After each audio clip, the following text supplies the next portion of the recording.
ഇവിടെ വളരെ ലഘുവായിട്ട് പറയാൻ പോകുന്നത് കാൽമുട്ടിലെ വേദനയെക്കുറിച്ചും അതിനുള്ള പ്രധാനപ്പെട്ട കാരണങ്ങളും നിരവധിയായ രോഗികൾക്ക് ഏറ്റവും കൂടുതൽ ഉണ്ടാകുന്ന സംശയമാണ് എന്റെ മുട്ട് മാറ്റി വെക്കേണ്ടി വരുമോ വേണ്ടയോ എന്നുള്ളത്.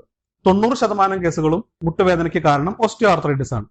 പക്ഷെ നമ്മൾ പ്രധാനപ്പെട്ട കാര്യം മനസ്സിലാക്കേണ്ടത് 10% കേസുകൾ ഈ ഓസ്റ്റിയോ ആർത്രൈറ്റിസ് കൊണ്ടല്ല വരുന്നത് എന്നുള്ളതാണ്. നമ്മൾ മുട്ടുവേദന നമ്മൾ കണ്ടു കഴിഞ്ഞാൽ ഒരു അസ്ഥിരോഗ വിദഗ്ധനെ കാണാതെ സ്വയം ചികിത്സിക്കുന്നത് വളരെയധികം അപകടകരമായ ഒരു കാര്യമാണ്.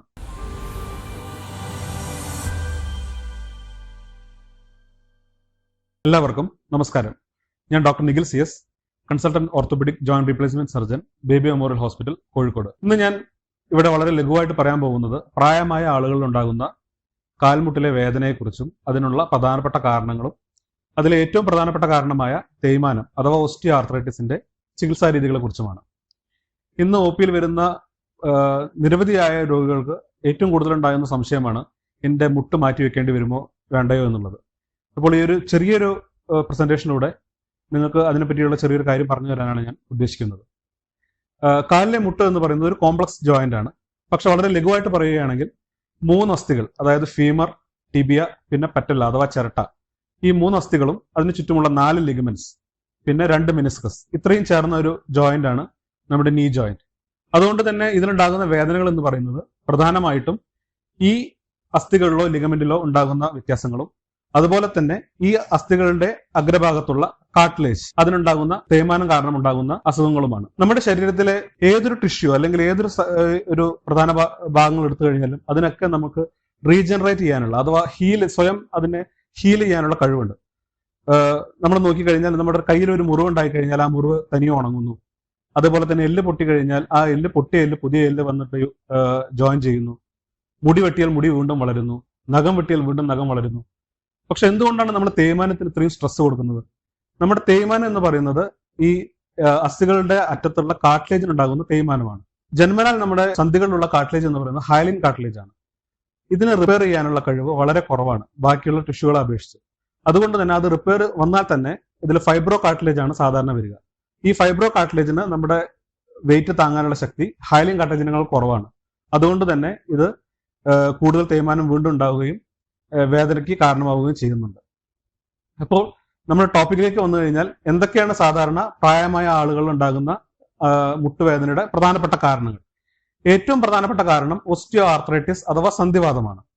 ഇത് പ്രായമായ ആളുകളിൽ വരുന്ന വെയർ ആൻഡ് ടയർ അഥവാ നമ്മുടെ സ്ഥിരം ഉപയോഗിക്കുന്നതുകൊണ്ടുണ്ടാകുന്ന തേയ്മാനമാണ്. 90% കേസുകളും മുട്ടുവേദനയ്ക്ക് കാരണം ഓസ്റ്റിയോ ആർത്രൈറ്റിസ് ആണ്. പക്ഷെ നമ്മൾ പ്രധാനപ്പെട്ട കാര്യം മനസ്സിലാക്കേണ്ടത് 10% കേസുകൾ ഈ ഓസ്റ്റിയോ ആർത്രൈറ്റിസ് കൊണ്ടല്ല വരുന്നത് എന്നുള്ളതാണ്. ഇപ്പോൾ പ്രായമായ ആളുകളിൽ ചിലപ്പോൾ ക്യാൻസർ പോലുള്ള അസുഖത്തിന്റെ മെറ്റസ്റ്റാസിസോ അതല്ലെങ്കിൽ പ്രൈമറി ട്യൂമറോ ഇതുപോലെ മുട്ടുവേദനയായിട്ട് പ്രസന്റ് ചെയ്തേക്കാം. അതുപോലെ തന്നെയാണ് നമ്മുടെ നേരത്തെ പറഞ്ഞ ലിഗമെന്റിൽ ഉണ്ടാകുന്ന എന്തെങ്കിലും പ്രശ്നങ്ങൾ കാരണം, മെനിസ്കസിൽ ഉണ്ടാകുന്ന ടയറുകൾ കാരണം, ഇതൊക്കെ മുട്ടുവേദനയ്ക്ക് കാരണമാകാറുണ്ട്. അതുകൊണ്ട് തന്നെ നമ്മൾ മുട്ടുവേദന നമ്മൾ കണ്ടു കഴിഞ്ഞാൽ ഒരു അസ്ഥിരോഗ വിദഗ്ധനെ കാണാതെ സ്വയം ചികിത്സിക്കുന്നത് വളരെയധികം അപകടകരമായ ഒരു കാര്യമാണ്. ആദ്യമായിട്ട് ചെയ്യേണ്ടത് ഒരു അസ്ഥിരോഗ വിദഗ്ധനെ കാണുക, എക്സ്റേ എടുത്ത് അദ്ദേഹം പറയുന്നതിനനുസരിച്ചുള്ള ട്രീറ്റ്മെന്റുകൾ എടുക്കുക എന്നുള്ളതാണ്. ഇനി നമ്മൾ 90% മുട്ടുവേദനയ്ക്ക് കാരണമായ സന്ധിവാതം അഥവാ ഓസ്റ്റിയോ ആർത്രൈറ്റിസിനെ കുറിച്ചാണ് ഞാൻ പറയാൻ പോകുന്നത്. ഇതിന്റെ വിവിധ ചികിത്സാ രീതികളെ കുറിച്ച്. ഒരു സന്ധിവാതം അല്ലെങ്കിൽ ഓസ്റ്റിയോ ആർത്രൈറ്റിസ് വന്നു കഴിഞ്ഞാൽ നേരെ മുട്ട് മാറ്റി വെക്കണം എന്നൊന്നും ആരും പറയുന്നില്ല. പക്ഷേ ഏത് സ്റ്റേജ് ആണ് നിങ്ങൾക്ക് ഉള്ളത് എന്നുള്ളത് കൃത്യമായിട്ട് മനസ്സിലാക്കേണ്ടതുണ്ട്. നമുക്ക് ഓസ്റ്റിയോ ആർത്രൈറ്റിസിന്റെ പ്രധാനമായിട്ടും 4 സ്റ്റേജസ് ആയിട്ടാണ് തിരിച്ചിട്ടുള്ളത്. അതിൽ സ്റ്റേജ് 1, സ്റ്റേജ് 2 എന്നുള്ളതിനെ നമ്മൾ ഏർലി ഓസ്റ്റിയോ ആർത്രൈറ്റിസ് അഥവാ ഒരു താരതമ്യേന നേരത്തെയുള്ള സന്ധിവാതം, 3, 4 അത് ലേറ്റ് ഓസ്റ്റിയോ ആർത്രൈറ്റിസ് അല്ലെങ്കിൽ അഡ്വാൻസ് ആയിട്ടുള്ള സന്ധിവാതം, അങ്ങനെ 2 ആയിട്ട് ഡിവൈഡ് ചെയ്യാം.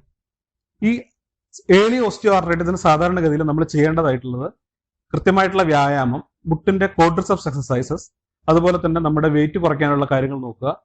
പിന്നെ ഫുഡ് സപ്ലിമെന്റ്സ്, ഈ മുട്ടിന്റെ ആരോഗ്യത്തിനായിട്ടുള്ള ഫുഡ് സപ്ലിമെന്റ്സ് നമ്മൾ ടാബ്ലറ്റ് ആയിട്ട് കൊടുക്കുക എന്നുള്ളവയാണ് സ്റ്റേജ് 1, സ്റ്റേജ് 2 ഡിസീസിന് വേണ്ടി വരുന്നത്. സ്റ്റേജ് 3 ഡിസീസിലുള്ള ആളുകൾക്ക് സാധാരണ ഈ സന്ധിവാതം കൂടുതലായി കഴിഞ്ഞാൽ എല്ല് സാധാരണ ചെറുതായിട്ട് വളയാൻ തുടങ്ങുന്നു. ഒന്നുകിൽ വാൾഗസ് അല്ലെങ്കിൽ വാരസ് ഡിഫോമിറ്റിയിലേക്ക് പോകുന്നു. ഇങ്ങനെ ഓൾറെഡി നമ്മൾ മുട്ട് വളയാൻ തുടങ്ങിക്കഴിഞ്ഞാൽ അത്തരത്തിലുള്ള രോഗികൾക്ക് സാധാരണഗതിയിൽ എന്തെങ്കിലും സർജറി ആയിട്ടുള്ള ചികിത്സകൾ ആവശ്യമായിട്ട് വരും. ഏർലി ആയിട്ടുള്ള തുടക്കത്തിലുള്ള സ്റ്റേജസ് ആണെന്നുണ്ടെങ്കിൽ നമുക്ക് റീഅലൈൻമെന്റ് സർജറി അഥവാ നമ്മുടെ ആ വളവ് നിവർത്തിക്കൊണ്ടുള്ള സർജറി ചെയ്ത് കഴിഞ്ഞാൽ മുട്ട് മാറ്റി വെക്കുന്നതിന്റെ സമയം നമുക്ക് നീട്ടിക്കൊണ്ടുപോകാവുന്നതാണ്. പക്ഷെ ഒരു അഡ്വാൻസ് ആയിട്ടുള്ള ഓസ്റ്റിയോആർത്രൈറ്റിസ് സ്റ്റേജ് 4 ഡിസീസ് ആണ് എന്നുണ്ടെങ്കിൽ അതിൽ സാധാരണഗതിയിൽ നമുക്ക് ഈ പറഞ്ഞ എല്ലാ ചികിത്സാ രീതികളും, എക്സസൈസ് ആയിക്കൊള്ളട്ടെ, അല്ലെങ്കിൽ ഫുഡ് സപ്ലിമെന്റ്സ്, പെയിൻ കില്ലേഴ്സ്, അല്ലെങ്കിൽ റിയലൈൻമെന്റ് സർജറി, ഇതുകൊണ്ടൊന്നും തന്നെ നമുക്കൊരു ശാശ്വതമായ പരിഹാരം ലഭിക്കണമെന്നില്ല. അതുകൊണ്ട് തന്നെ സ്റ്റേജ് 4 ഡിസീസിലാണ് നമ്മൾ സാധാരണ മുട്ടുമാറ്റിവെക്കൽ ശസ്ത്രക്രിയ പറഞ്ഞു വരുന്നത്. ഇനി എല്ലാ സ്റ്റേജ് 4 ഡിസീസിലും നമ്മൾ ടോട്ടൽ നീ റീപ്ലേസ്മെന്റ് അഡ്വൈസ് ചെയ്യണോ? അതും വേണ്ട. ഈ സ്റ്റേജ് 4 ഡിസീസുള്ള രോഗികളെ നമ്മൾ കൃത്യമായി പരിശോധിച്ച ശേഷം അവരുടെ ലിമിറ്റേഷൻസ്, എത്രത്തോളം അവരത് ബുദ്ധിമുട്ടുന്നുണ്ട് എന്നുള്ളതിനനുസരിച്ചാണ് നമ്മൾ ചികിത്സ സാധാരണ നിർണ്ണയിക്കാറുള്ളത്. നമ്മളെ ആക്ടിവിറ്റീസ് ഓഫ് ഡെയിലി ലിവിങ് എന്ന് പറയും. അതായത് നമ്മുടെ ജീവിതത്തിലുള്ള കാര്യങ്ങൾ ഒരാൾക്ക് സ്വന്തമായിട്ട് ചെയ്യാൻ, പെയിൻ കില്ലർ ഉപയോഗിക്കാതെ ചെയ്യാൻ കഴിയുന്നുണ്ട് എന്നുണ്ടെങ്കിൽ അതിനൊരു സർജറിയുടെ ആവശ്യമില്ല. നമ്മുടെ ഈ പറഞ്ഞ പോലെ തന്നെ കുറച്ച് എക്സസൈസും വൈറ്റമിൻ ടാബ്ലറ്റ്സും ഫുഡ് സപ്ലിമെന്റ്സ് ഒക്കെ ചെയ്യുന്നതോടുകൂടി തന്നെ കുറേയൊക്കെ നമുക്ക് കൊണ്ടുപോകാവുന്നതാണ്. പക്ഷേ നമ്മുടെ ഡെയിലി ലിവിങ്ങിലുള്ള സാധാരണമായ പ്രവൃത്തികളൊക്കെ ചെയ്യുന്നതിന് അയാൾക്ക് അല്ലെങ്കിൽ ഒരു രോഗിക്ക് കൂടുതൽ ബുദ്ധിമുട്ടുണ്ടാകുന്നുണ്ടെന്നുണ്ടെങ്കിൽ ഇത്തരത്തിലുള്ള ആളുകളിലാണ് നമ്മൾ സാധാരണ നീ റീപ്ലേസ്മെന്റ് അഡ്വൈസ് ചെയ്യുന്നത്. ഇനി നീ റീപ്ലേസ്മെന്റ് സർജറിയെ കുറിച്ച് വളരെ ബ്രീഫായിട്ട് ഞാൻ പറഞ്ഞുതരാം. നീ റീപ്ലേസ്മെന്റ് സർജറി ഏറ്റവും സക്സസ്ഫുൾ ആയിട്ടുള്ള ഒരു സർജറിയാണ് നീ റീപ്ലേസ്മെന്റ്. പക്ഷെ വളരെ ദുഃഖകരമായിട്ടുള്ള ഒരു കാര്യം, ഏറ്റവും കൂടുതൽ മിഥ്യാധാരണയുള്ള സർജറി ആണ് നീ റീപ്ലേസ്മെന്റ് സർജറി. നമ്മളൊരു രോഗിയോട് ഇത് പ്രിസ്ക്രൈബ് ചെയ്യുക, അല്ലെങ്കിൽ ഇതാണ് നമ്മുടെ ചികിത്സ എന്ന് പറയുമ്പോൾ ആദ്യം തന്നെ നമുക്ക് കിട്ടുന്ന ഫീഡ്ബാക്ക് ഇത് ചെയ്തു കഴിഞ്ഞാൽ ഞങ്ങൾ ഇപ്പോൾ ഉള്ള നടത്തവും കുറയോ അല്ലെങ്കിൽ കിടപ്പിലാവുമോ എന്നുള്ളതാണ്. ഇത് വളരെയധികം തെറ്റിദ്ധാരണയായിട്ടുള്ള ഒരു കാര്യമാണ്. സാധാരണ നീ റീപ്ലേസ്മെന്റ് സർജറി ചെയ്ത് കഴിഞ്ഞാൽ നമ്മളൊരു 24 അല്ലെങ്കിൽ 48 മണിക്കൂർ കഴിയുമ്പോൾ തന്നെ ആളെ സ്വന്തമായിട്ട് നടത്തിക്കാനും, നമ്മുടെ വാക്കർ ഉപയോഗിച്ച് നടക്കാനും, അതുപോലെ തന്നെ ഫിസിയോതെറാപ്പി, മുട്ടിന് ചുറ്റുമുള്ള മസിൽസിന്റെ സ്ട്രെങ്തൻ ചെയ്യിക്കാനുള്ള എക്സസൈസും കാര്യങ്ങളൊക്കെ സ്റ്റാർട്ട് ചെയ്യുന്നു. ഒരു 2 ആഴ്ചയോ അല്ലെങ്കിൽ 1 മാസമോ കഴിയുമ്പോൾ തന്നെ അവർക്ക് വാക്കറിൽ കൂടെയും വാക്കർ അല്ലാതെയും സുഖമായിട്ട് നടക്കുന്നതിനും എല്ലാം സാധിക്കുന്നു. ഒരു 2 മാസം 3 മാസം ആവുന്നതോടുകൂടി തന്നെ വേദനയൊക്കെ പോയി നമ്മുടെ മുട്ട് മാറ്റി വെച്ചാണോ എന്ന് പോലും അറിയാത്ത രീതിയിലുള്ള ഒരു റിസൾട്ടാണ് സാധാരണ നമ്മൾ കണ്ടുവരാറുള്ളത്. എന്താണ് നമ്മൾ മുട്ട് മാറ്റി വെക്കുക, അല്ലെങ്കിൽ ആ ശസ്ത്രക്രിയയിൽ എന്താണ് നമ്മൾ ചെയ്യുന്നത് സാധാരണ? അതും ഒരു വളരെയധികം നമ്മൾ സംശയങ്ങൾ ചോദിക്കുന്ന ഒരു കാര്യമാണ്. മുട്ട് കംപ്ലീറ്റ് ആയിട്ട് നമ്മൾ എടുത്ത് പുതുതായിട്ടൊരു മുട്ട് വെക്കുകയാണോ ചെയ്യുന്നത് എന്നുള്ളത്. അതും വളരെ തെറ്റിദ്ധരിക്കപ്പെട്ട ഒരു കാര്യമാണ്. നമ്മൾ മുട്ട് മാറ്റി വെക്കുന്നതിൽ സാധാരണ ഈ തേഞ്ഞു പോയിട്ടുള്ള കാർട്ടിലേജ്, ഈ ഭാഗം മാത്രമാണ് നമ്മൾ ഒഴിവാക്കുന്നത്. അത് ഒഴിവാക്കിയിട്ട് നമ്മൾ പല്ലിന് ക്യാപ്പ് ഇടുന്ന പോലെ നമ്മുടെ മുട്ടിന്റെ ഫീമറിന്റെ ഭാഗത്തും ടിബിയുടെ ഭാഗത്തും ഓരോ ഇംപ്ലാന്റ് വെച്ച് നമ്മൾ ആ ക്യാപ്പ് ചെയ്യുന്ന പോലെ ചെയ്യുകയാണ് ചെയ്യുന്നത്. അതുകൂടാതെ അതിലൊരു ഇൻസേർട്ട് എന്നുള്ള സാധനം ഉണ്ടാവും. ഈ മുട്ടിന്റെ ചിരട്ട അഥവാ പറ്റില്ല, ചില കേസുകളിൽ നമ്മൾ അത് പറ്റില്ല ജസ്റ്റ് ഷേപ്പ് ചെയ്താൽ മതിയാവും. പക്ഷെ മറ്റ് ചില കേസുകളിൽ ആ പറ്റിലയുടെ ഭാഗവും ഇതുപോലെ തന്നെ ചിരട്ടയുടെ ഭാഗവും മാറ്റേണ്ടി വരും. നമ്മൾ ഈ മുട്ടുമാറ്റിക്കൽ ശസ്ത്രക്രിയയിൽ സാധാരണ ഇത്ര മാത്രമേ ചെയ്യുന്നുള്ളൂ. ഇതോടുകൂടി തന്നെ വളഞ്ഞ മുട്ട് നമ്മൾ നേരെയാവുകയും ചെയ്യുന്നു. ഈ ഇങ്ങനെ മാറ്റിവെക്കുന്നത് കാരണം ഈ മുട്ട് മടക്കുമ്പോഴോ നൂർത്തുമ്പോഴോ ഉണ്ടാകുന്ന വേദന കംപ്ലീറ്റ് ആയിട്ട് മാറുന്നു. കാരണം ഇതിനുള്ള പ്രധാനപ്പെട്ട കാരണം നമ്മുടെ കാർട്ടിലേജ് തമ്മിൽ ഉണ്ടാകുന്ന ഫ്രിക്ഷൻ കാരണം ഉണ്ടാകുന്ന പെയിനും കാര്യമാണ് വേദനയുടെ കാരണമായിട്ടുള്ളത്. അത് ഈ മുട്ട് മാറ്റി വെക്കുന്നതോടുകൂടി തന്നെ കംപ്ലീറ്റ് ആയിട്ട് മാറുന്നു. മുട്ട് മാറ്റി വെച്ച് കഴിഞ്ഞാൽ ഇത്തരത്തിൽ മുട്ട് മടക്കുന്നതിന് നൂർത്തുന്നുള്ള വേദന തുടക്കം തന്നെ പോവുകയും ഈ മസിൽസിന്റെ സ്ട്രെങ്തനിങ്ങും മറ്റും വന്നു കഴിഞ്ഞാൽ മാത്രമേ നമുക്ക് നടത്തവും മറ്റും വളരെ പഴയ പോലെ ആയാസമായി ചെയ്യാൻ സാധിക്കുകയുള്ളൂ. ഇനി അടുത്തതായിട്ട് ഞാൻ പറയാൻ പോകുന്നത്, ഇപ്പോൾ വളരെയധികം ചർച്ച ചെയ്യുന്ന അല്ലെങ്കിൽ സ്ഥിരമായിട്ട് രോഗികൾ എന്നോട് ആവശ്യപ്പെടുന്ന ഒരു കാര്യം, PRP ഇഞ്ചക്ഷൻ ചെയ്തു കഴിഞ്ഞാൽ എനിക്ക് മുട്ട് മാറ്റി വെക്കുന്നത് ഒഴിവാക്കാൻ പറ്റുമോ എന്നുള്ളതാണ്. PRP അഥവാ പ്ലേറ്റ്ലെറ്റ് റിച്ച് പ്ലാസ്മ, ഇത് നമ്മുടെ ശരീരത്തിൽ നിന്ന് തന്നെ എടുക്കുന്ന രക്തത്തിൽ നിന്നും പ്ലേറ്റ്ലെറ്റിനെ മാറ്റി അത് നമ്മൾ ഇഞ്ചക്ട് ചെയ്യുന്നതാണ്. ഇത് സാധാരണ ഏറ്റവും ഫലപ്രദമായിട്ടുള്ളത് ഏർലി ഓസ്റ്റിയോആർത്രൈറ്റിസിനാണ്. അതായത് സ്റ്റേജ് 1, സ്റ്റേജ് 2 ഡിസീസിൽ, ഈവൻ സ്റ്റേജ് 3 ഡിസീസിലും നമ്മൾക്ക് അത് വേദന കുറയ്ക്കുന്നതിനും ഒരു പരിധി വരെ നമ്മുടെ വേദന സംഹാരികൾ ഉപയോഗിക്കുന്നത് കുറയ്ക്കുന്നതിനും വളരെയധികം ഹെൽപ്ഫുൾ ആണ്.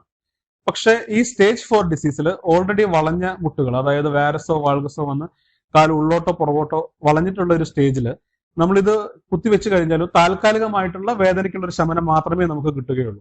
വീണ്ടും ഈ വളവ് കാരണം അവിടെയുള്ള ലിഗമെന്റ് സ്ട്രെച്ച് ആവുന്നു, വീണ്ടും ഇൻസ്റ്റെബിലിറ്റി അഥവാ മുട്ടിന് ആട്ടം തുടങ്ങുന്നു, വീണ്ടും വേദന വരുന്നു, അത് വീണ്ടും മുട്ട് കൂടുതൽ മോശമായി വരുന്നതിന് കാരണമാകുന്നു.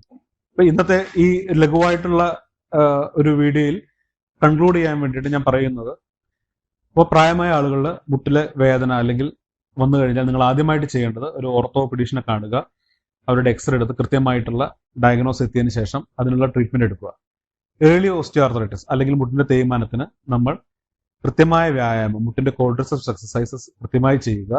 അതുപോലെ തന്നെ ഫുഡ് സപ്ലിമെന്റ്സോ ഡോക്ടർ നിർദ്ദേശിക്കുന്ന അളവിൽ മാത്രം ഗുളികകളോ കഴിക്കുക. അനാവശ്യമായിട്ട് പെയിൻ കില്ലേഴ്സ് അല്ലെങ്കിൽ വേദന സംഹാരികൾ അധികമായിട്ട് ഉപയോഗിക്കരുത്.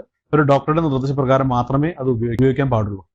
സ്റ്റേജ് 3 ഡിസീസ് അല്ലെങ്കിൽ ആ ഒരു സ്റ്റേജ് 3 ഉള്ള തേയ്മാനത്തിന് നിങ്ങൾ ഡോക്ടറുടെ നിർദ്ദേശപ്രകാരം ആവശ്യമായ സർജറികൾ ചെയ്യേണ്ടതാണ്.